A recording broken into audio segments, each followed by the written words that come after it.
Lepo pozdravljeni. Tudi teden, ki se izteka, nas ni pustil na cedilu, bilo je veliko zanimivih in odmevnih dogodkov. V odmevu tedna jih komentira politični komentator, gospod Marko Pavlišič. Lepo pozdravljeni, gospod Dober dan. Pavlišič.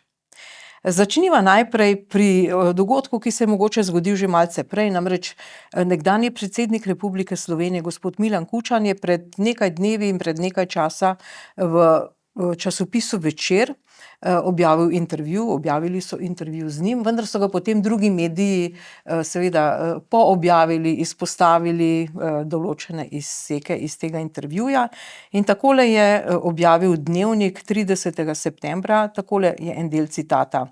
Tako pravi Kučan: "Vidim velik problem v diletantskih politikih, ki nimajo izkušenj," pravi, a ne. Hkrati pa so prepričani, da je probleme možno reševati na hiter način. In spet kasneje: "Vidim velik problem v teh politikih in to je ena od bolezni, ki jo ta vlada kaže od začetka svojega mandata."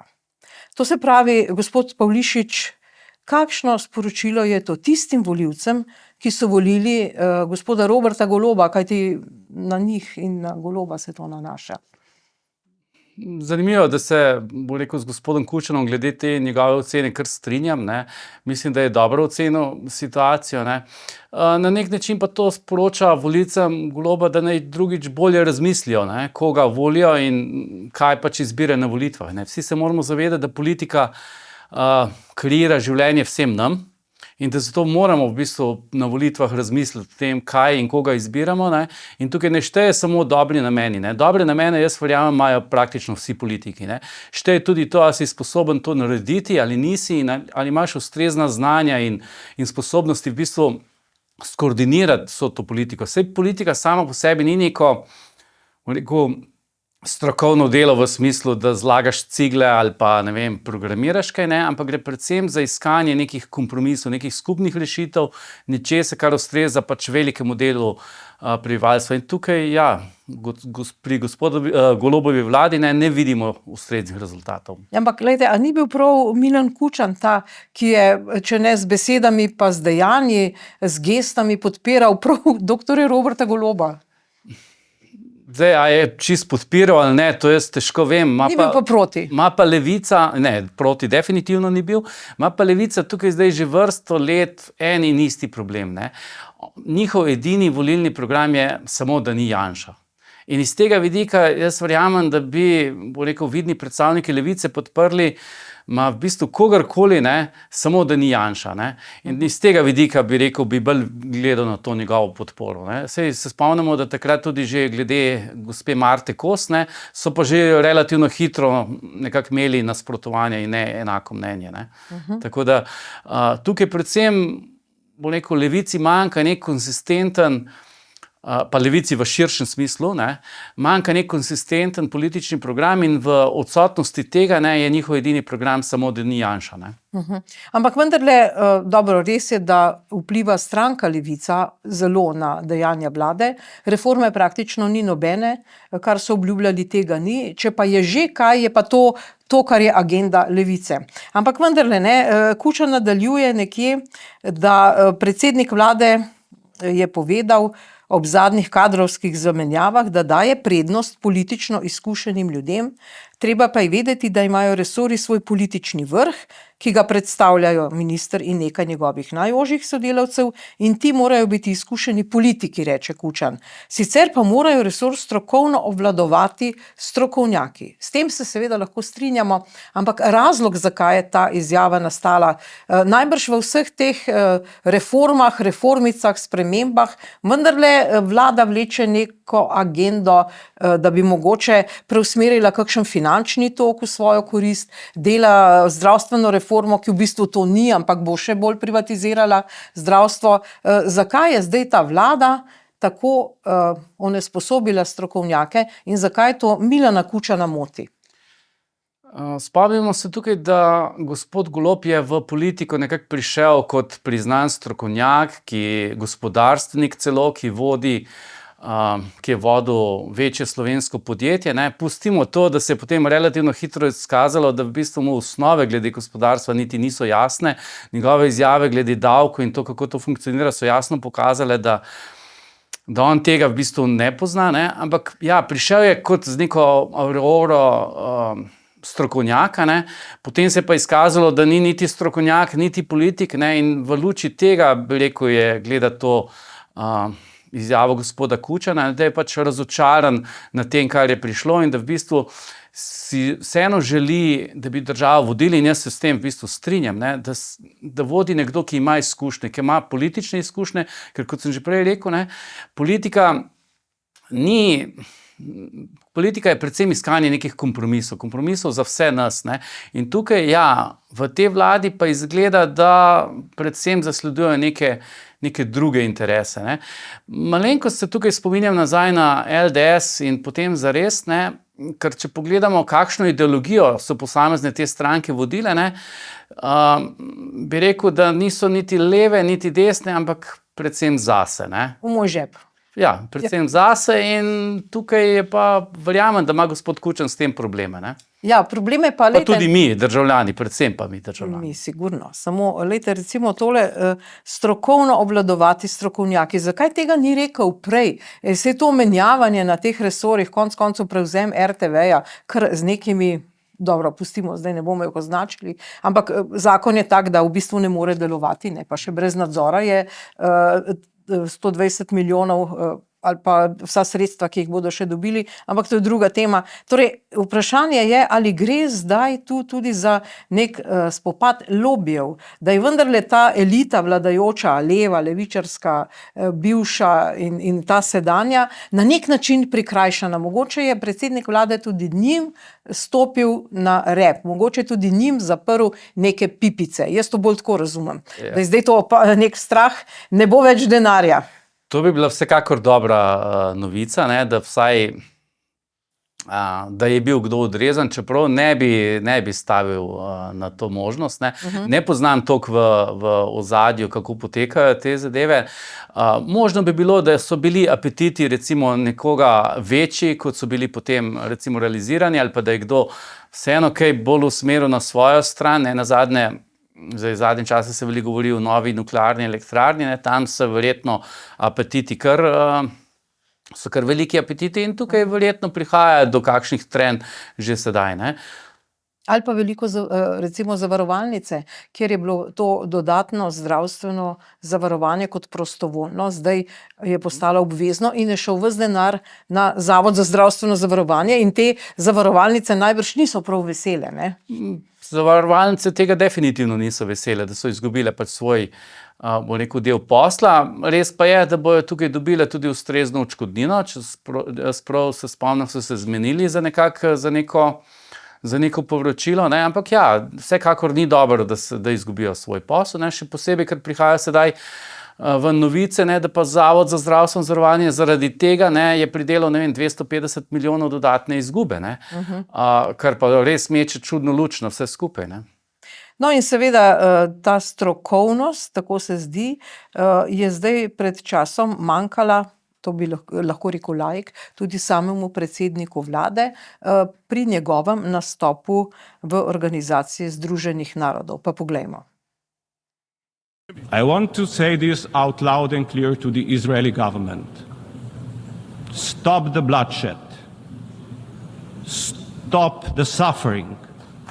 Bring the hostages home and end the occupation.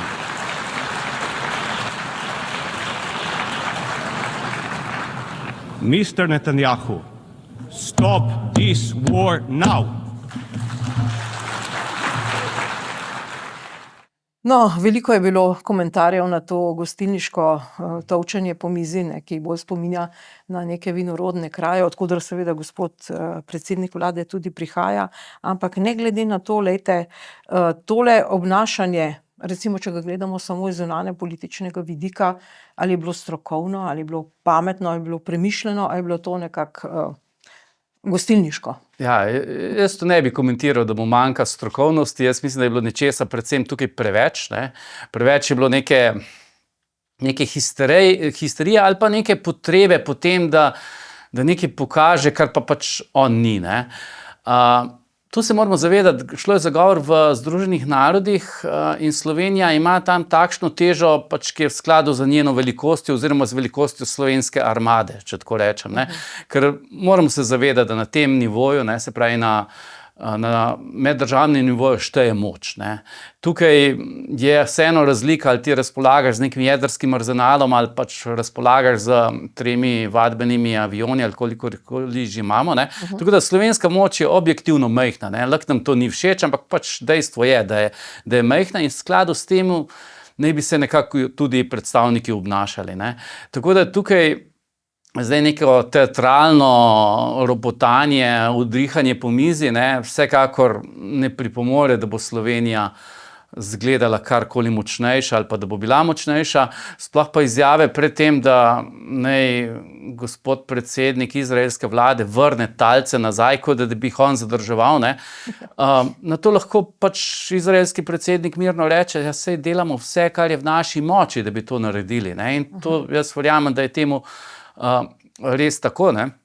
Tako da tukaj se mi zdi, da je gospod Golob znova zamudil priložnost, ne da bi bil tiho, ampak da bi nekako nastopil v skladu z tem, kakšna je pozicija Slovenije, ker ne nazadnje, kakšna pa je sploh dejansko pozicija Slovenije. Po eni strani smo priznali Palestino, poslušamo takšne govore, ki bi nakazovali na to, da smo recimo močno na strani pa zdaj, če rečem, terorističnih organizacij, Hamasa in Hezbolaha, je morda vseeno malenkost premočni izraz, ne, ampak da smo na tej strani, po drugi strani pa vemo, da imamo obiske tudi z Izraelom, da tesno sodelujemo z ostalimi evropskimi partnerji, kjer je pozicija precej bolj jasna in tako dalje, tako da tukaj pošiljamo neko šizofreno informacijo, kaj je sploh naša zunanja politika. Pa še eno zadevo bi tukaj omenil, ne. Koliko pa je sploh vredna beseda gospoda Goloba, ne? Zdaj, najkasneje, kar se jaz spomnim, je bila tista obljuba o plačah sodnikov, ne? To je zdaj že leto pa pol ali pa še več od takrat. Kaj se je iz tega zgodilo, ne? In potem je raznih časovnic, raznih obljub in obljub, da ne bo več obljubljal in tako dalje, kar je bilo vse prekršeno, ne? Do recimo te plačne reforme, ki v bistvu to sploh ni, ne? Ja. Koliko je beseda predsednika vlade sploh še vredna, ne? In zdaj to mi vemo, recimo v Sloveniji, zdaj pa morda to vejo še celoten svet, ne? Ker spomnimo se, kaj se je zgodilo par dni po tem pozivu, ne? Ja. Zaostrilo se vse skupaj, ne? Kot bi, bo rekel, Izraelci želeli mu sporočiti, ma daj nehaj, ne. Ja, sploh ga nihče ne jemlje resno. Ampak vendarle, ne, mediji, to pa je treba omeniti, ne, so ga takoj primerjali z gospodom Reaganom, predsednikom, a ne, ki je rekel Gorbačovu, podrite ta zid, ampak lepo vas prosim, to je bil Reagan in tam je bil Gorbačov, to sta bili dve velesili. In tam se je zid porušil. Ja, in se je porušil in se je pravzaprav že začel rušiti, ne, to je bil november 89, ne, praktično 35 let nazaj.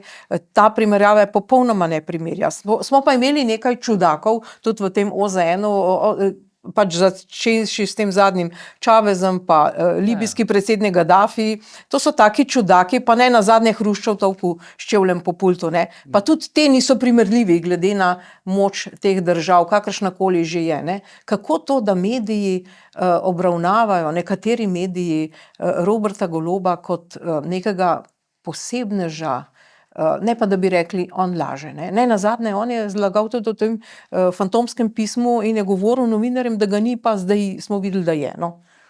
Mediji so tukaj, bo rekel, na nek način v nezavidljivi situaciji, ne. Kaj pa, kot sem že rekel, ne, prej, edini politični program slovenske, rečemo, levice, ne, z malim L-jem, ne, je samo, da ni Janša, ne. In zato nekako se tudi ti mediji, ki želijo vseeno biti bolj v službi, rečemo, bolj levemu delu političnega spektra, pa tu ne mislim toliko politike, tudi ljudem, ne, ne nazadnje,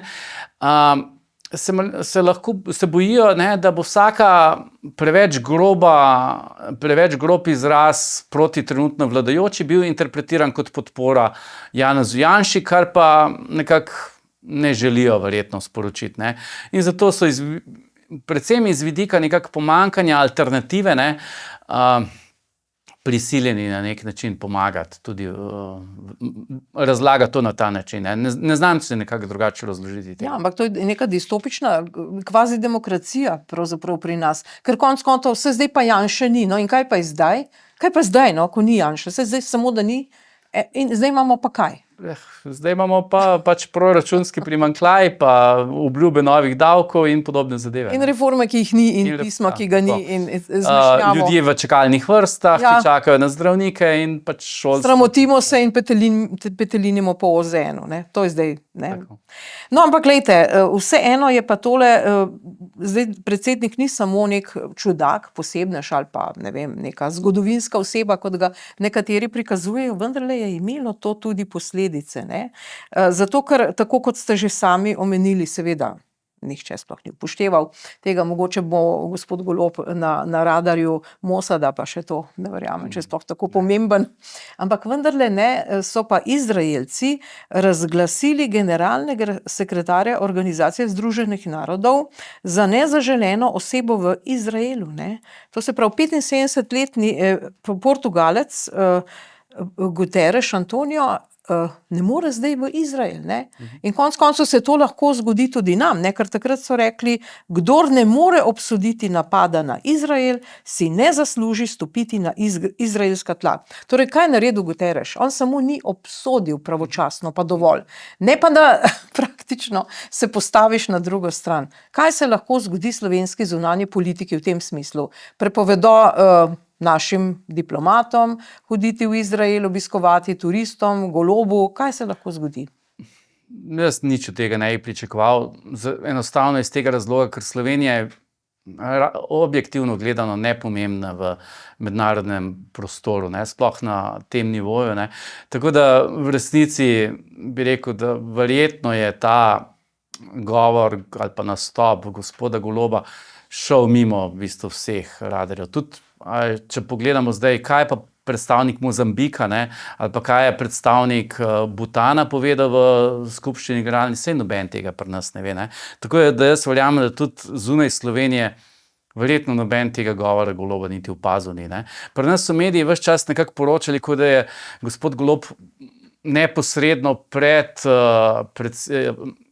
predsednikom vlade Izraela govoril, ne, ampak v resnici ni, ne, v resnici je bil vmes še en drug predstavnik, tako da... 15 minut kasneje je bil gospod Netanjahu.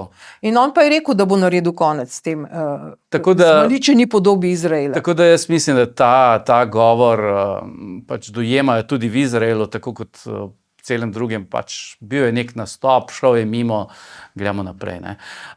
Drugače bi pa bilo, če bi Slovenija v varnostnem svetu, kjer pa trenutno pač imamo svoj sedež, če pa bi tam recimo se podprla kakšna, rečemo, sporna resolucija iz vidika Izraela ali dal kakšen predlog, ki bi pač jih dejansko prizadel, tisto je pa pač drug nivo potem težav, ne. No, ampak Palestino smo priznali, ne.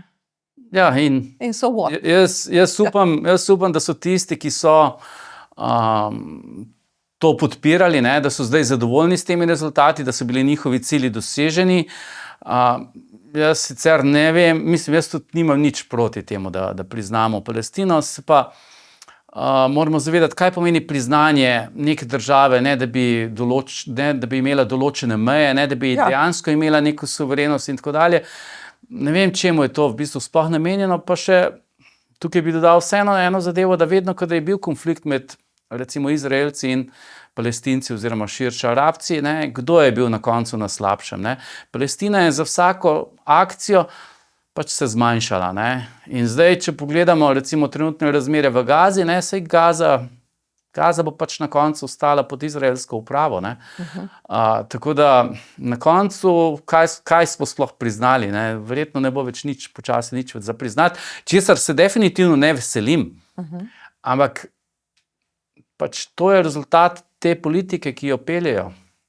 Ja, je pa vseeno v tem tednu direktor ameriške centralne obveščevalne agencije CIA William Burns se je med obiskom v Slovenijo, obiskal je Slovenijo in se je med tem obiskom srečal z direktorjem Slovenske obveščevalno-varnostne agencije Sova, ne.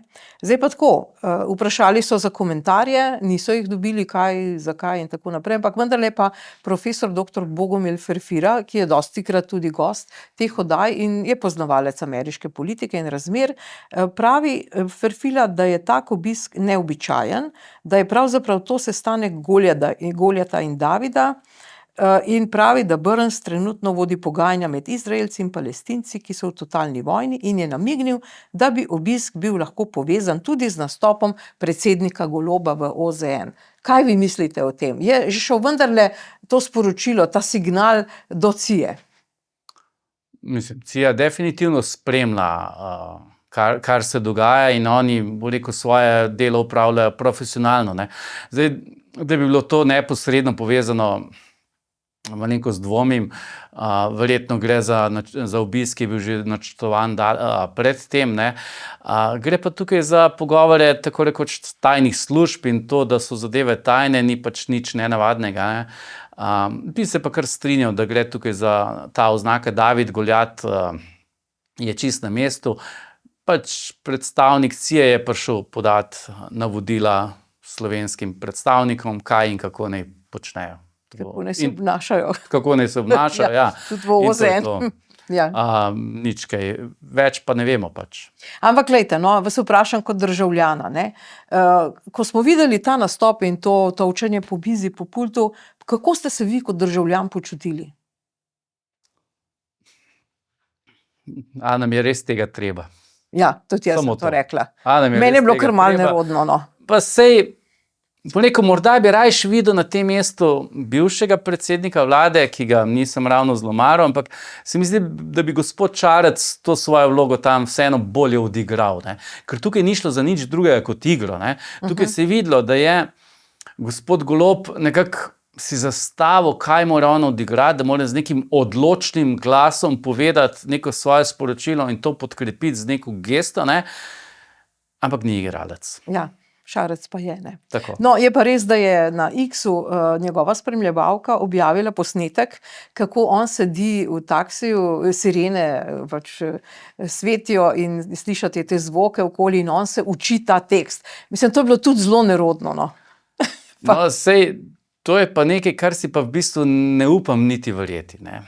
Ja. To si pa ne upam niti verjeti, da je morda ta cela igra in ta cela predstava bila dejansko namenjena Instagram politiki, niti ne slovenskega predsednika vlade, ampak njegove spremljevalke, ne. Zdaj, ko pa enkrat začnemo mešati, bo rekel, da uporabljamo oder Združenih narodov za Instagram politiko, to pa mislim, se pravi, ne upam si verjeti tega, no. Ampak a mislite, da je možno, da bi Golobu to nekdo podtaknil?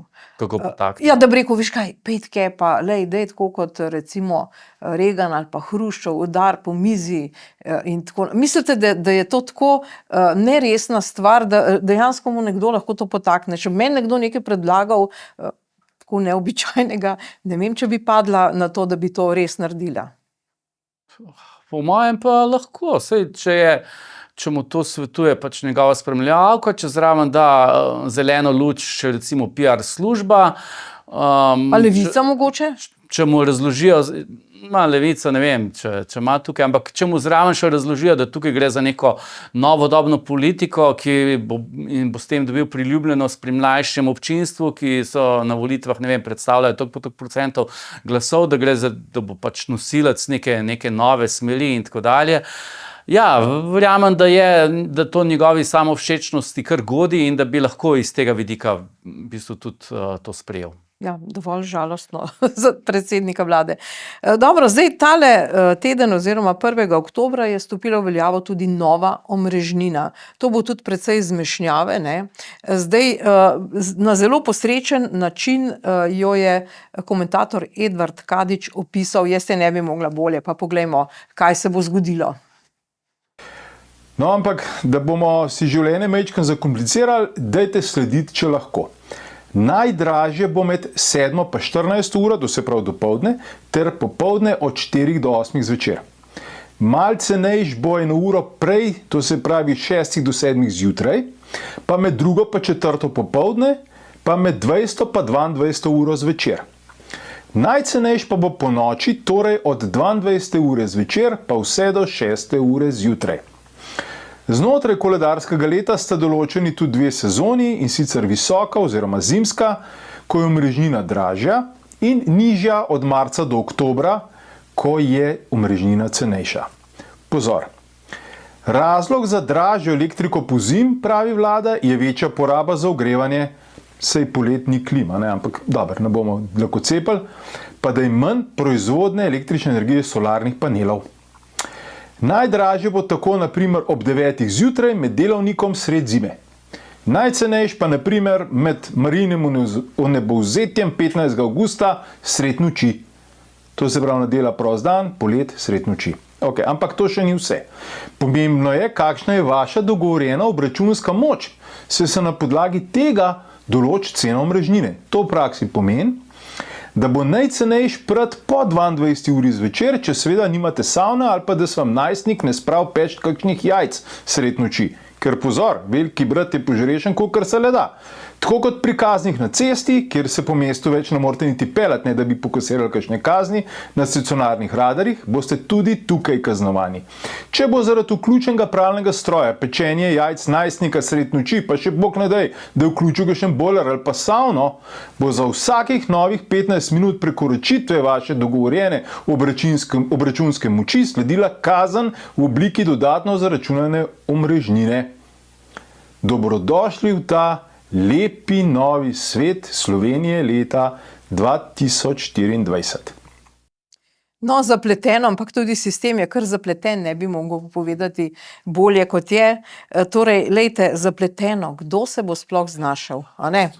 Zato, ker ne nazadnje rabimo cel vodnik po tej omrežnini. Kako vi komentirate to? Jaz bi rekel, da nameni verjetno tega novega sistema so dobri, ne. Saj pot v pekel je ponavadi tlakovana z dobrimi nameni, ne.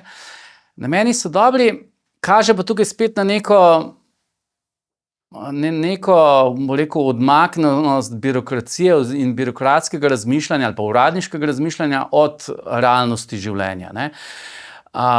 In tukaj verjetno je bil namen tega, da bi imeli bolj enakomerno porabo tudi v gospodinjstvih, kar nekako olajša delovanje samega celotnega elektroenergetskega sistema, pa prenosnih omrežjih, pa tako dalje. In zato v bistvu so uvedli to, da če presežeš tisto moč na 15 minut, pač imaš dodatno kazen, ne. Ampak dajmo se tukaj vprašati, ali je lahko nekako povprečen državljan dejansko tukaj deluje pametno, ne. Ali je res realno, da bomo zdaj, bom rekel, preden greš vklopiti fen, pogledal, a toplotna črpalka pa zdaj je v enem programu ali je v drugem programu, a že greje, a že porablja energijo ali ne, zato ker če zdaj vključiš še nek drug močen porabnik, boš pač dobil takoj kazen, ne. In tukaj bomo hitro prišli do tega, da je to nerealno pričakovanje. Ljudje zdaj, ali po eni strani bomo ves čas nekako živčni, ali smemo to, ali zdaj, bom rekel, golaš, rajš kuhaš na 8, ali si upaš dati že na 9 ali ne dalje. Skratka, bomo stalno v nekem stresu, ali bomo pa enostavno pozabili na to vse skupaj in pač ta cilj, ki je bil s tem namenjen, ne bo dosežen, ne. Tukaj mislim, da bi morali predvsem razmisliti, kako bi te cilje, ki jih želijo doseči na nivoju elektroenergetskega sistema, kako bi lahko občane nekako ali izobrazili ali jim pomagali, da bi temu bolje sledili. Saj jaz verjamem, da vsi imamo tukaj isti interes, ne? Tako državljani kot sistem, ampak ta način, ki so ga izbrali, je prekompliciran, ga bo zelo težko v praksi, bo rekel, živeti, ne? In na koncu bo veliko ene slabe volje, ne? Pa ne nazadnje tudi vpliva na kvaliteto našega življenja. Sploh pa, a so res gospodinja tako velik porabnik, ne? Ker ko pa imaš na drugi strani nekega profesionalnega uporabnika, ne? Gospodarstvo, neka podjetja, tam pa verjamem, da se da, tam pa lahko in imajo tudi ustrezna znanja, da lahko v bistvu to precej bolj pametno izvajajo, ne. Na primeru gospodinjstva pa mislim, da bi morali bistveno več narediti na sistemih pametnega omrežja. Ne? Se pravi, ne da se moram jaz ukvarjati s tem, ali uporabiti zdaj pečico ali ne, ali vklopiti toplotno črpalko ali pa ne, ampak ta informacija bi dejansko lahko prišla direktno iz omrežja. Ne? In če bi omrežje recimo omogočilo in to vodilo, recimo, da sedaj se vklopi toplotna črpalka pri meni, kjer imam v stanovanju že toliko pa toliko tople vode in tako dalje, pri sosedu pa recimo pol ure kasneje in tako dalje, bi lahko na ta način bistveno bolj gladili te špice, ki jih želijo sicer porezati, kot pa da se s tem ukvarjamo, državljani, ki to morda niti ne razumemo dobro, zakaj se s tem gre. Pa še nekaj, ne? Zdaj, če pogledamo strokovne kritike, ne? Zdaj kar nekaj kritike. Ena teh je, ko govorimo o gospodinjstvih, da tisti, ki so verjeli v zeleni prehod in so šli na toplotne črpalke, kot jih omenjate, bodo zdaj za to kaznovani, bodo plačevali več, ker toplotne črpalke res porabljajo elektriko, a ne? Drugi radiatorji pač ne v tistem času po zimi. To je ena stvar. Druga stvar, recimo, dobro, gospodinja mogoče, ampak da se bo prilagodila, če je doma.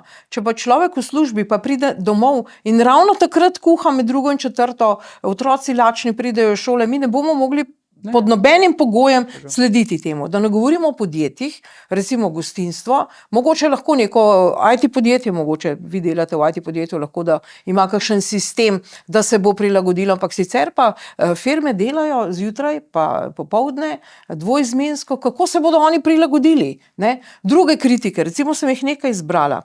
Recimo neusklajenost z borzno ceno elektrike. To je res. Saj mi ne vemo, če bi bili pošteni, bi oni v tistem trenutku v realnem času nam zaračunali elektriko, kot je cena na borzi. Ne pa, da mi plačujemo z nekim zamikom, cena je šla pa že dol, recimo. Ne? Pa konec koncev tudi gor, pa bi potem mi lahko v realnem času to uskladili. Potem tudi nezmožnost nadzorovanja porabe v realnem času spet. To vse bomo z nekim zamikom na podlagi nekih akontacij in ne vemo česa plačevali. Potem je tudi seveda kaznovanje tega uporabnika aktivnega, ki ne bo vedel, in pa ta presežna moč, ne, in nepredvideni dogodki. Recimo, zdaj se na začetku odločim za manjšo presežno moč, pa se zgodi, da dobim obiske za rojstni dan, pa presežemo, pa pečemo cel dan ali pa ponoči ali kakorkoli, ali pa poleti. To je tudi zelo nepošteno. In seveda nezanesljivost podatkov za obračun, ker pravijo, da te pametni števci tako ali tako, ker sporočajo podatke po električnem omrežju, že danes ne sporočajo vedno točnih podatkov. Zdaj sem navedla, ker sem šla skozi te kritike. Torej, lejte, kaj je zdaj s tem? Oni niso upoštevali gospodarske zbornice, prosili so, ali imamo mi neke, gremo nazaj k Kučanu, ne?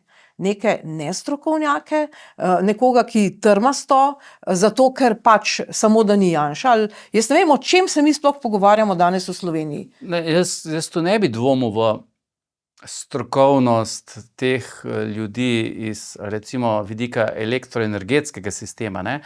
Vsekakor pa močno dvomim v strokovnost tega, kako to predstaviti ljudem, oziroma ali je to sploh realno, da bojo ustrezni učinki doseženi s takimi zadevami. Tukaj pa mislim, da ne bojo, in tukaj, bom rekel, ta pomanjkanje strokovnosti vidim predvsem na tem področju. So pa tudi ene informacije, prihaja ven, da v bistvu do te spremembe pride zato, ker pač so novi porabniki, tako toplotne črpalke recimo, pa potem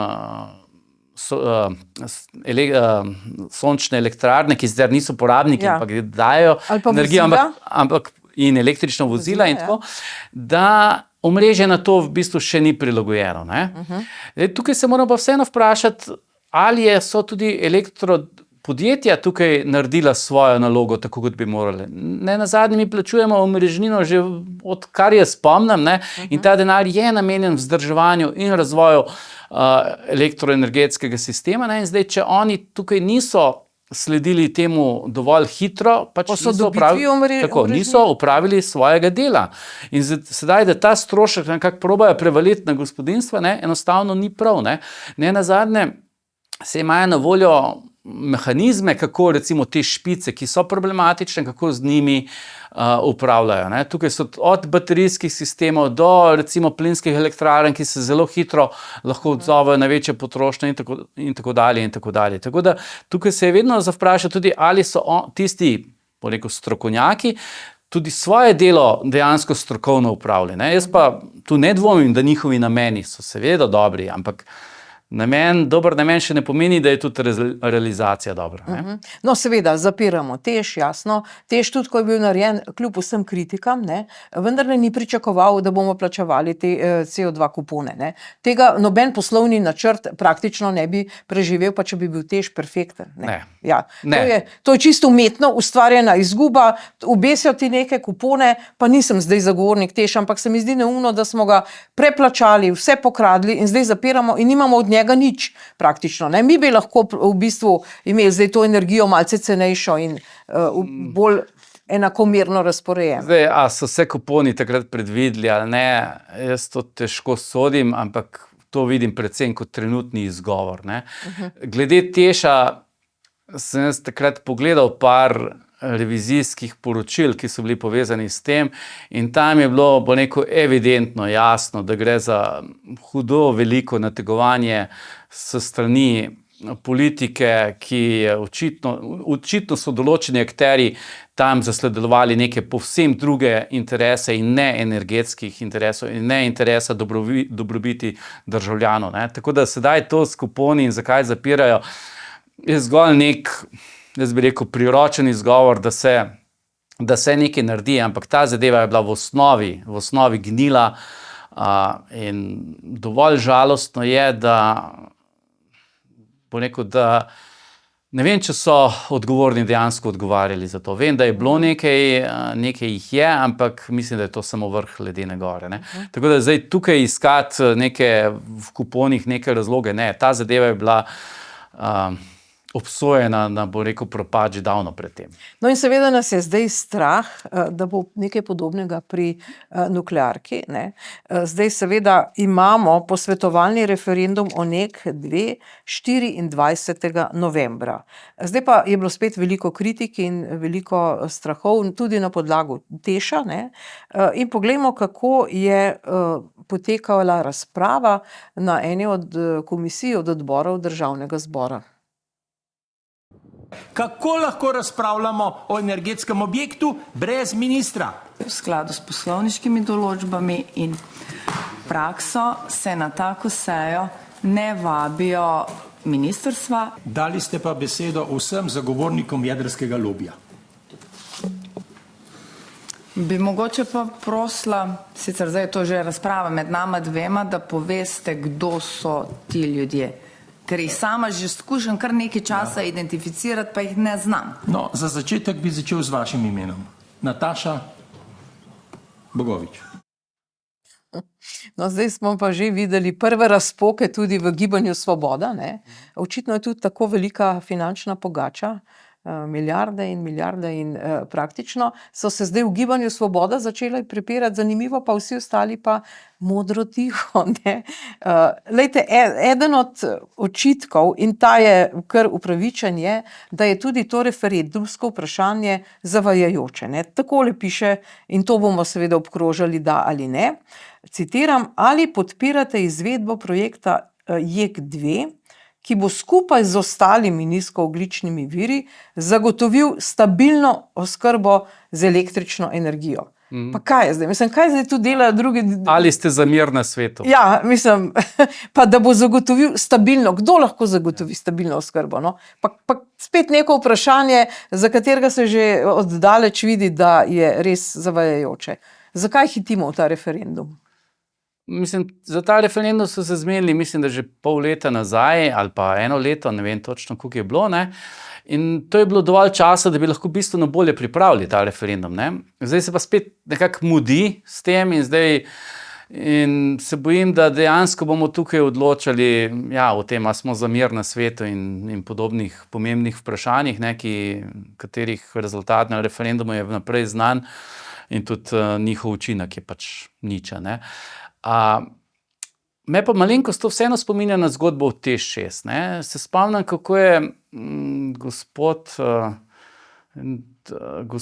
v Državnem zboru lepo povedal, kako je potekal TEŠ 6. Ne? Da so vsako leto se pojavljalo neka vprašanja, a je to smiselno ali ni, ne? Pa vsako leto je bil TEŠ bolj zgrajen. Ne? Tukaj gre za sistem kuhanja žabe. Ne? Če ti žabo počasi kuhaš, pač ne bo skočila ven iz lonca in na koncu bo skuhana. In zdaj pri TEŠu, pri JEK2, gre v bistvu za podobno zgodbo. Zdaj imamo to nekako, tudi včeraj so rekli, ne, da s tem referendumom ne bomo še odločali o tem, ali se TEŠ zgradi ali pa se ne zgradi, ampak da bomo odločali samo o tem, ali porabimo par 100 milijonov za naslednje korake, ki bojo pač vodili v to. Ne? Ampak tu se moramo zavedati ene zadeve, ne? Da več kot mi teh 100 milijonov porabimo, težje je projekt na koncu ustaviti. Globlje smo noter. Tako. In mi bomo najprej porabili 500 milijonov, da bomo potem upravičili, da smo jih porabili novih 700, da potem upravičimo novo milijardo, ko smo že 2 milijardi porabili, Smo že tako daleč, da damo se ne še da eno zraven, ustaviti, ja. damo še eno zraven in potem to nadaljujemo, pač dokler bo šlo. Ne? Sej, roko na srce, tudi pediatrično kliniko, ne, so na koncu zgradili, ne? Ampak jaz se spomnim, da sem jaz doniral za pediatrično kliniko, ko sem bil še že enih v 30 osnovni let šoli. nazaj in tako dalje. Ne? Ja. In te projekti potem kar tečejo in denar kar nekako teče in ja. Ja, ampak ena bistvena razlika pa je, ne. Ta projekt je tako finančno težak, da lahko potopi Slovenijo. To je pa res. Jaz tega ne bi bal, ne, ker toliko ne bomo šli do roba, ne, še nikoli nismo šli. Se pa tu pojavi eno drugo vprašanje, ne, zakaj bi pa sploh država morala graditi sama elektrarno. Ne? Zakaj ne bi recimo država samo podelila koncesijo nekemu podjetju, ki ima s tem bistveno boljše izkušnje, tako za upravljanje same elektrarne, kot tudi predvsem za izgradnjo in za tem, kako sodelovati s temi dobavitelji, da potem zadeve lepo potekajo. Ne? Ni finančnega vložka, hkrati pa potem država lahko res neodvisen nadzornik, a je za varnost in z ostalimi zadevami vse tako, kot mora biti. Ker tu se moramo vseeno zavedati, da če je država hkrati v vlogi tako investitorja, kot lastnika, kot v bistvu nadzornika, ne, da to je en tak čuden preplet, kjer nikoli ne veš, kdaj bo recimo nek nadzornik, ki bo rekel, a pa ti temelji so res v redu, ne bo dobil klica predsednika vlade, to je državni projekt, na referendumu je potrdil, kaj zdaj tukaj s temelji nekaj sitnariš. Ne? Tako da mislim, da bi bila zadeva precej bolj transparentna, če bi Slovenija samo podelila koncesijo.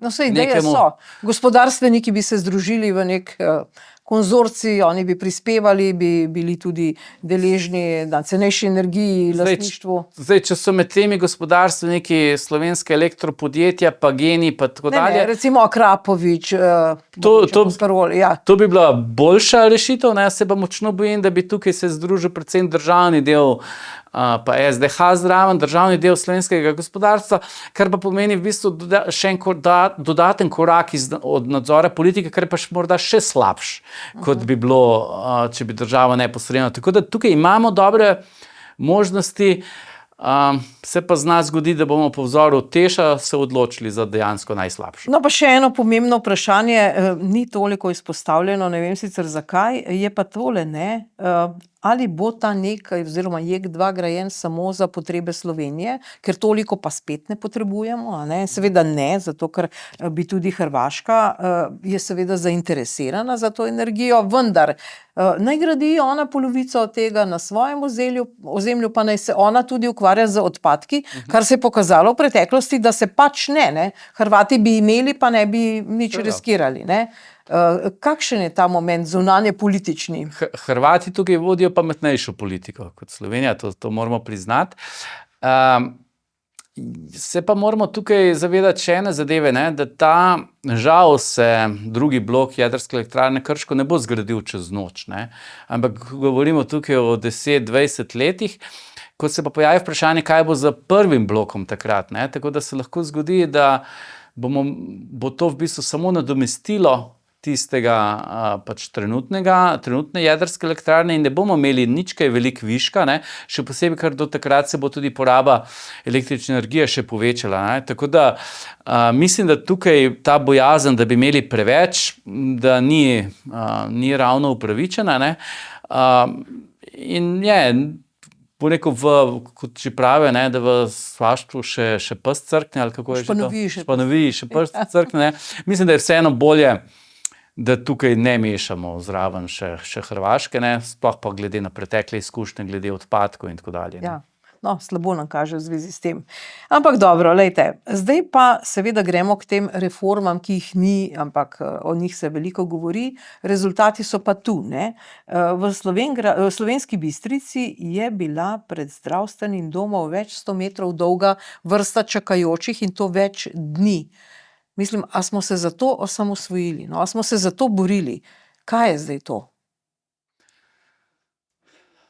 Slovenski zdravstveni sistem je še eden od državnih podsistemov, ki pač počasi, a zanesljivo, ne, propadajo. Ne. In to je v bistvu samo izkaz tega. Zdaj seveda je tukaj delna odgovornost tudi neposredna direktorice zdravstvenega zavoda in tako dalje, ampak ne moremo tukaj spregledati, da ta stiska za osebnimi zdravniki je sistemska, da tukaj bo rekel, vlada na tem področju ni naredila nič, kvečemu je naredila škodo, nenazadnje vodi v zadnjem času, v zadnjih letih, ker ves čas neko sovražno politiko proti zdravnikom, tako da ni čudno, da se tukaj recimo eskalirajo zadeve, ne. Če se prav zasleduje, je tukaj v tem konkretnem primeru posredovala tudi policija, kar pomeni, da se dviga temperatura, ne, in tukaj, to je pač izkaz sistema, ki ga imamo in tega, pa bo rekel, noben sistem ni idealen, ampak vsak sistem potrebuje neke popravke, potrebuje upravljanje in tukaj mislim, da v Sloveniji nekako tega ne zmoremo, ne. Mi postavimo nekaj in potem ne znamo delati teh majhnih popravkov in majhnih sprememb, da bi zadevo peljali v pravo smer, ne. Saj težko je, bo rekel, iz nule postaviti zadevo idealno. To je praktično nemogoče, ampak moraš pa ves čas nekako pivotirati, kot se temu reče, v pravo smer, ne.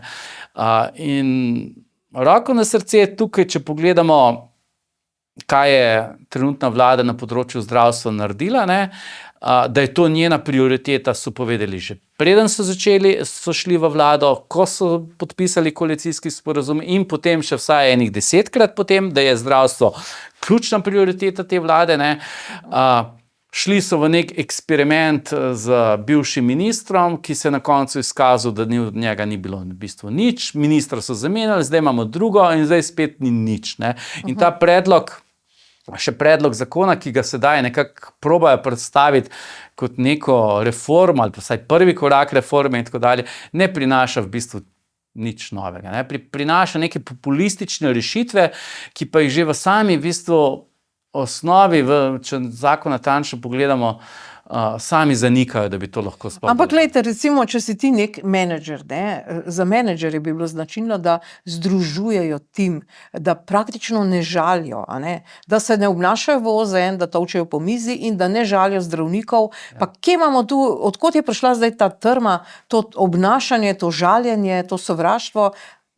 S čim imamo tukaj opravka? Po mojem imamo predvsem opravka s tem, da smo pač imeli napačno predstavo o človeku, ne, da tam ni nekega menedžerja v ozadju, ne, ampak je pač,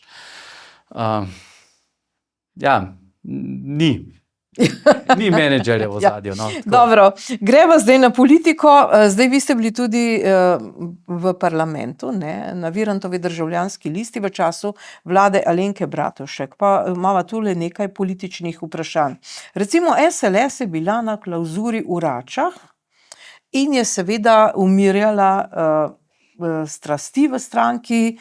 Seveda so se osredotočili tudi na Petra Gregorčiča, ki je dosegel zelo visok rezultat na evropskih volitvah. 3000 glasov mu je zmanjkalo, da bi prišel v parlament, ampak zdaj nekako ne dobi te potrditve v tej stranki, ne. Kaj se zdaj dogaja s to ljudsko stranko? Zdaj, posnetki, a to je ta, ko so posnetki prišli v javnost, ne? Ja, Bojan Požar je pa dele posnetkov te razprave, ker Gregorčič je sodeloval prek Zooma, ker je v Ameriki študijsko in se potem smo slišali te dialoge, ne. Jaz bi rekel, da kot opazovalec, ne, si z veseljem sem si ogledal te posnetke, ne, in predlagam, da si jih vsi ogledajo, ne, da vidijo, kako dejansko poteka slovenska politika, recimo bolj v ozadju, ne. Ja. Ker morda imamo pogosto prelepo mnenje, predobro mnenje, kako ta politika v ozadju dela, ne. Tukaj iz teh posnetkov je marsikaj razvidno, bi pa vseeno še dodal, da pa absolutno ni prav, da so taki posnetki pridejo v javnost, ne, da bo rekel kredibilnost oziroma zaupanje v politiki, bo rekel najpomembnejša valuta, ne, in zdaj tisti, ki takšne zadeve da ven, ne, je pač to zapravo, ne, tako da to ni v redu, da je prišlo to v javnost, ampak kot opazovalec pa seveda z veseljem to pogledamo, ne, Ja. in vidimo. Gospod Peter Gregorčič je naredil dober rezultat na volitvah. Moram reči, da ta poteza SLS-a, da ga je vključila zraven, se mi je zdela v redu, ker SLS meni je že dalj časa deloval kot stranka, ki je bolj v propadu kot kaj drugega in gospod Gregorčič bi lahko to spremenil, ne. Ampak zdaj ga nočejo, ne, ali kako? Ja, seveda pa je vsaka stranka, ne, ima v ozadju tudi neke ljudi, in njihove egote, ne, ki pač vidijo na to, kar imajo, kot na precej več, da je vredno precej več, kot vidimo to recimo zunanji opazovalci, ne.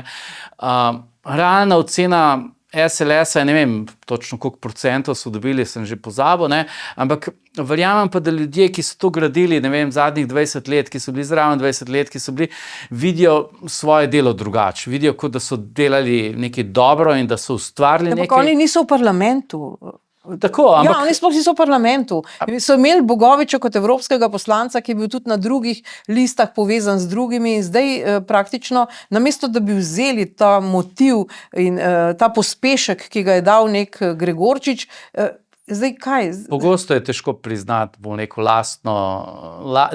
pa ne lastne napake, ampak to, da ti pač enostavno ne gre in da ti ni uspelo in da si poskusil, si vložil ogromno energije, zdaj moraš pa nekako sprejeti to, da nisi bil uspešen, ne? In to ni enostavno, za marsikoga ni enostavno, ker s tem, če bi recimo enostavno oni stranko predali gospodu Gregorčiču, bi s tem v bistvu rekli, ja, naredili smo napako, ne? In s tem se pa ljudje relativno težko Na škodo, ne? Žal. Ampak glejte, Žal. predsednik Marko Balažic, so bila pa javna vprašanja o njegovi izobrazbi, ne? In teh odgovorov pa ni. Te bi pa lahko bili, če pustimo zdaj tiste posnetke, ki jih nismo niti predvajali, ravno zaradi tega, ker je vprašanje, ali je prav ali ni prav, da so posnetki, ampak vendarle, diploma Marka Balažica, to je pa javno vprašanje.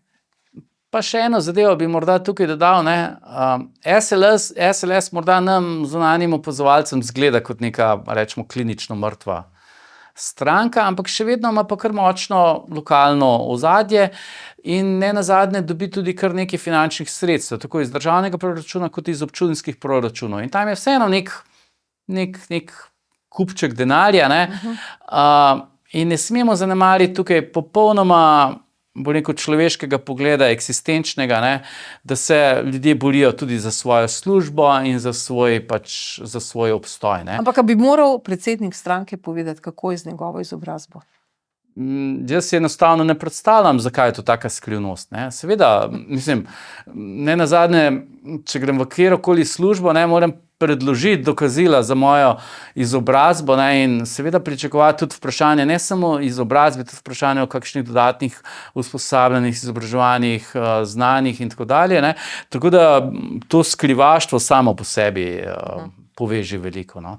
No, zdaj pa, če gremo, spet se obrnemo na ta Kučanov intervju, seveda prihaja politik z izkušnjami, ta pa je, in to je Karel Erjavec, ne. To bo zdaj nek politik z izkušnjami, on pa zdaj ustanavlja novo stranko, pravi, da stranko namerava ustanoviti že novembra in ne dvomi, da bodo prišli v državni zbor. Ampak, glejte, program je pa tak, da ga pravzaprav lahko vsaka stranka podpiše. Solidarnost in posebej bo izpostavil skrb za upokojence, Ja. za zdravstvo in šolstvo, pa še varnost je naštel. Pa to praktično vsaka stranka, ali kako? Tako.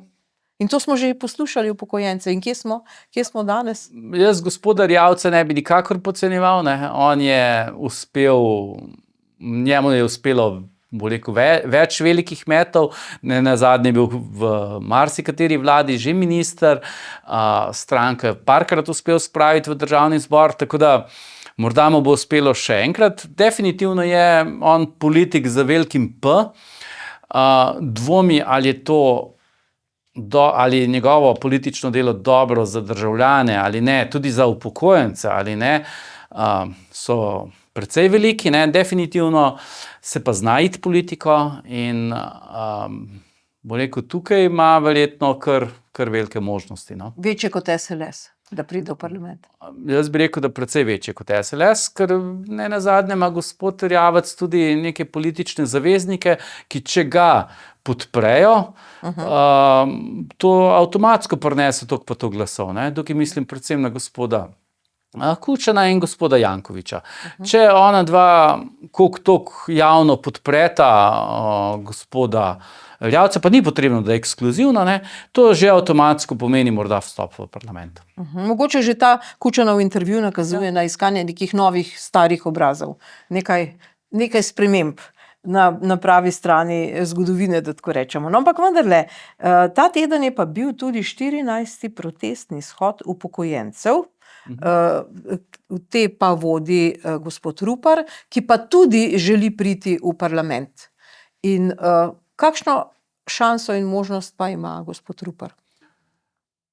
Sej morda lahko ta načrt gospoda Erjavca povežemo z načrti gospoda Ruparja, ki namreč oba dva naslavljata upokojence. Ne?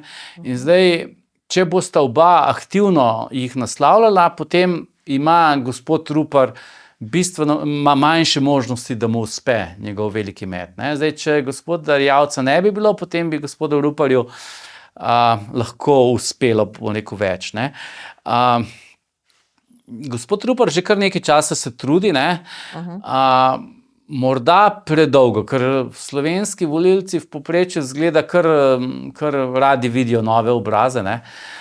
Tako da morda se bojo do takrat, do volitev, ki pač kadarkoli pač bojo, že naveličali počasi tega, ne? Ampak jaz, če bi izbiral med njima, pač volil ne bom nobenega od njiju, ne? Ampak več možnosti bi vseeno dal gospodu Erjavcu, ne? Da mu bo uspelo, vprašanje pa, če lahko uspe obema. Ja, ampak je pa seveda gospod Rupar opozoril na 40% povišanje plač političnih funkcionarjev, dočim ko Karel Erjavec ne v tem programu, ne? Zato sem prebrala program. Sej, vprašanje, če so te plače če še imajo nek vpliv na slovenske volilce, ne? Ker nenazadnje izvolili smo, bo rekel, predsednico države, ne, ki je v bistvu zelo premožna, ne, tudi predsednik vlade trenutni ni nek revež, ne, tudi kandidatka za Evropsko komisarko je dobro situirana, če tako rečemo. Ne. Tako da morda pa ta vprašanje plač, pa visokih plač v Sloveniji ni več toliko bistveno, oziroma se je že izpelo in vprašanje, koliko ima to sploh vpliva. To ni bistveno za tiste, ki imajo, ampak za tiste, ki nimajo, je pa kar bistveno, ker je ta razkorak med bogatimi in revnimi se mi zdi pa zdaj večji, kot je bil nekoč. To težko presojam, ampak se pravim, uspeli smo pa izvoliti tako predsednico, ne, tako da morda pa vseeno se tukaj obrača. No, recimo, če gledamo zdaj upokojence, tudi SDS predlaga ukinitev prispevka za dolgotrajno oskrbo za upokojence, ne. To bi sicer stopilo v veljavo 1. julija prihodnje leto, ampak vendarle spet ena od močnih poant, kjer lahko neka stranka pridobi, bolj kot Erjavčeva s tem splošnim programom, ne. Pač opozicijo ne rabi skrbeti, dokler je v opoziciji seveda, ampak opozicija ne rabi skrbeti proračun in ne rabi poskrbeti za to, zato si lahko privošči tudi kakšen bolj populističen predlog, ne. bolj zaskrbljujoče je tukaj, da si te populistične predloge po neko koalicija privošči, ne? In da dvignejo v bistvu Plače. javno porabo za kar krepke procente. To je bistveno bolj zaskrbljujoče. Ne nazadnje, jaz tukaj rad povem še eno dejstvo, ne, da dokler je bil gospod Šircelj v opoziciji, je mislim, da 5-krat predlagal znižanje DDV-ja. Potem, ko je postal pa finančni minister, pa več ni bilo nič govora o tem. Ne. Tako da v bistvu vse te obljube oziroma predloge politične moramo gledati malenkost tudi iz tega vidika, ne, kaj je v tistem trenutku aktualno in v kakšnem poziciji takrat si, ne pa vsega bo neko vzeti za čisto resno. Ne. No, ampak če že če omenjate ta znižanje DDV-ja, to je pa resnično, ta bi pa dosegel vse ljudi, ker vsi kupujemo vse in bi vsi kupovali ceneje. Ne? In potem resnično tega predloga nihče potem ne izpelje. Čeprav ga predlagamo, novinarji sprašujemo, zakaj ne znižate, imamo kar visok 22% DDV, zelo visok. Tukaj je še nekaj za dodati, ne. Ta DDV je bil dvignen kot krizni ukrep. Ja, začasen. Začasen protikrizni ukrep. Te krize že kar nekaj časa ni več zraven. DDV pa še vedno vztraja, ampak ni to edini problem tega. Problem je, da s tem, ko bo prišla nova kriza in ta bo prišla, ker to se dogaja v ciklih, ne, pač te možnosti, da bi ga spet dvigali, ne bomo več imeli. Ne. Oziroma, seveda lahko dvignemo še na 24, pa tudi na 30, ne, sej vse se da, ampak v bistvu bi znižanje DDV-ja bi pomenilo, da smo na naslednjo krizo bolje pripravljeni, da lahko imamo en ukrep več, s katerim bomo lahko takrat intervenirali. Zdaj, če nam že to ne gre, da bi proračun spravili v suficit, ne, če nam že ne gre, da bi imeli neke rezerve, ne, bi lahko vsaj s tem se bolje pripravili na prihajajočo krizo, ki pa bo prišla. Zdaj, če ne bo prišla naslednje leto, bo prišla čez 3 leta. No, ta teden je bil pa seveda tudi množični shod za zaščito pitne vode v Ljubljani. Gospod Primc je to organiziral, ne. Torej, glejte, tudi to se dogaja že nekaj časa in to, kar čudi, resnično čudi vsakogar, če govorimo z ljudmi iz okolice, ne iz Ljubljane, zakaj ni tu več Ljubljančanov, ne. Nenazadnje bo ta kanal C0, ki ga želi pospešeno graditi župan, verjetno mu to ne bo uspelo, ne? Vendarle bo, če bi se zgodila kakršnakoli nesreča, in ta se dogaja, in cevi niso 100% zamašene, bi to zastrupilo vodo. Mi dobimo klorirano vodo, imamo noter fekalije, viruse. Torej, kaj se dogaja? Zakaj ljudje ne pridejo protestirati? Sej bo neko tako, a je bilo v medijih, rečemo mainstream medijih, se pravi glavnih medijih, karkoli o tem povedanega, ne? Ne, popolnoma nič. No, Radi imamo Jankovića, ali kako? To je razlog, zakaj v bistvu zakaj ni večja udeležba, ne? Ker vseeno zato, da pač nekdo pride, mora za to zvedeti. Jaz recimo, povem, jaz nisem vedel, da to bo, ne? Tako da tukaj je v bistvu iskati vzrok za to, ne?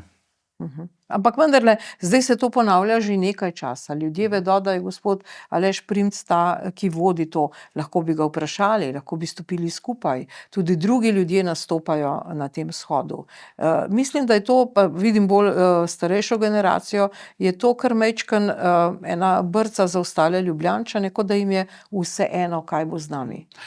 Vsekakor ima gospod Janković tukaj precej več mehanizmov na voljo, ne nazadnje tudi precej več sredstev, da bo rekel svoje ukrepe oziroma svoje projekte predstavi recimo kot strokovne, jih ustrezno podkrepi in tako dalje. In zdaj človek, ki se ne posveti dejansko temu, ker v resnici ima vsak neko svoje življenje in zdaj vprašanje, koliko nameniš tem zadevam svojega časa, ne, pa je takrat v enem kratkem času zelo težko presoditi, a je eno ali je drugo in tako dalje, in pač rezultat je, da take stvari grejo žal naprej, ne. Torej, ali nam državne inštitucije ne delujejo? Ker ena od državnih sekretark je pa spet odobrila. Ja, mislim, kaj... Pa marsikaj je bilo v tem projektu že povedano, kaj vse je narobe z njim in kaj vse se je kršilo in tako dalje.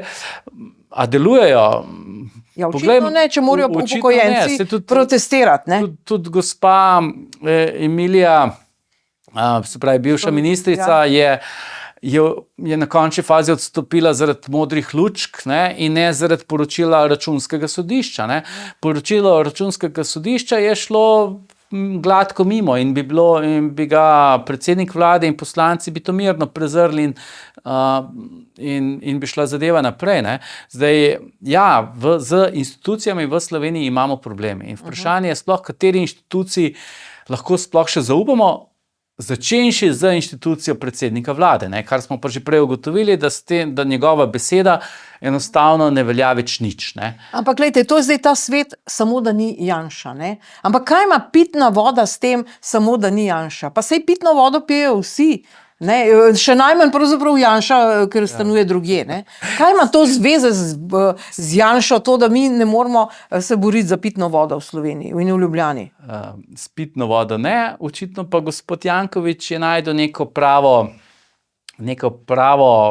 pravo mero svojega PR-a, svojega nastopa, s katero uspe prepričati večino Ljubljančanov, da je pač on dober župan. Ne? A vi mislite, da ta kanal bolj ne? Na koncu bo zgrajen, definitivno bo, ne? Zdaj pa bo pa v funkciji, to pa ne vem. Dobro. Kar je morda šel na najslabša varianta, ki je možna. Ne? Ja, stran vržen denar. Tako. Pa še vračanje evropskih sredstev. No in ta teden seveda ne smemo mimo tega, da bi omenili pohod za življenje. Bil je do zdaj že v Kopru in v Mariboru, zdaj ta teden napovedujemo, je pa zdaj tudi v Ljubljani. Seveda govorijo ljudje o življenju, ne, in opozarjajo seveda tudi na število splavov v Sloveniji, teh je bilo v letih od 2004 do 2011 v povprečju opravljenih več kot 5000 na leto. A je to preveč? Jaz mislim, da je vsak splav preveč.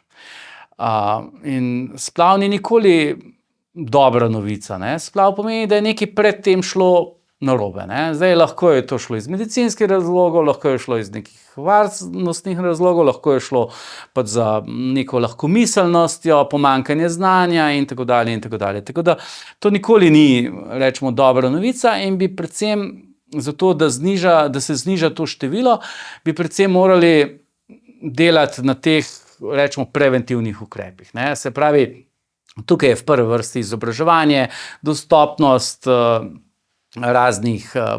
dostopnost kontracepcije, varnostni sistemi, zdravje, več pregledov in tako dalje. In jaz verjamem, da na ta način se ta številka da močno znižati. Zdaj, kot zadnji ukrep pa mislim, da prepoved sama ni na mestu, ne? Da to ne bi nič rešilo, ne, kvečemu bi pač povzročilo samo nove težave. Ne. Tako da predvsem je treba tukaj fokus narediti na tem, da bo neko slabih novic čim manj. Ne. In tukaj mislim, da bi morali usmeriti vso svojo energijo. Sam pohod za življenje se mi zdi pa kot neka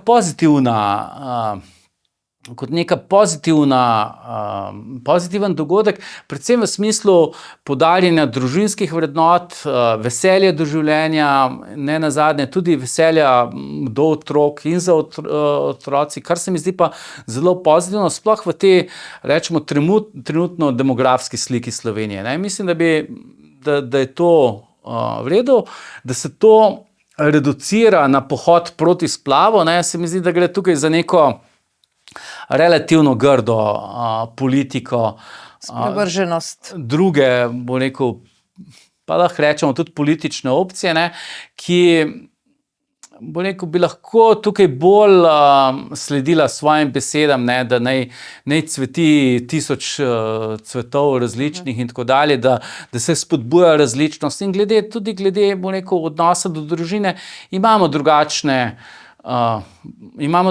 poglede in nič narobe, če se pač te drugačni pogledi tudi javno manifestirajo. Ampak ne. vas zdaj za konec vprašam kot moškega. A ne? Vi govorimo o pravicah žensk in ženskam, ampak ne nazadnje, otrok ima tudi očeta, ne? Čeprav še ni rojen. Ne? Kako vi gledate na splav kot tak, kot moški, in kaj bi moški lahko naredili, da bi bilo splavov manj? Zdaj, seveda je ta odločitev v idealnih okoliščinah je odločitev obeh. Ne? Še posebej, če je tudi do samega spočetja prišlo nekako na zavesten način obeh. Ne? Se pa vseeno moramo tukaj na koncu zavedati, da je ženska tista, ki rodi, ne? In da je ženska tista, ki pač v večini primerov ostane na koncu za otrokom, da moški kakorkoli obrne, lahko, ko zve, da je pač noseča, lahko gre. Ni to lepo, ni nekaj, kar si bi zaželeli, ampak on to možnost ima, ženska te možnosti nima. Ne? Tako da končna odločitev je vseeno tukaj, vseeno na strani ženske. Ne? Moški lahko predvsem poskrbimo tukaj na ta način, da pač si izberemo takšno partnerko, s katero imamo usklajen pogled na družino in v skladu s tem tudi delujemo. Dobro, gospod Marko Pavlišič, najlepša hvala za vaše zanimive komentarje. Prosim. Spoštovane gledalke, gledalci, to je bil Odmev tedna. Nasvidenje.